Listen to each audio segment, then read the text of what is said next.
Ayan. So, nandito po ako ngayon.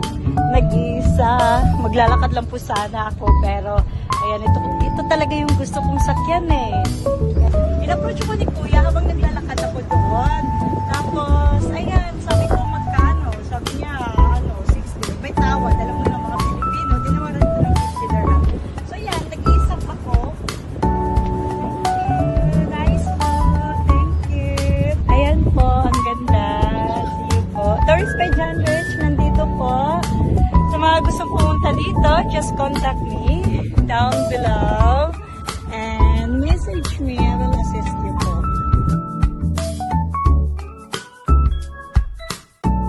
Hi!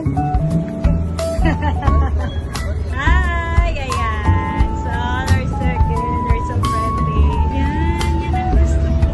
Ayan, may sumasayaw. Yan ang gusto ko sakyan. Ayan, sumasayaw sila. So, ang ganda. Diba? With the sunset here. So, yun yung the other side. Yun yung Starbucks. Yun na lang. Ayan, yan yung Hilton. O, diba?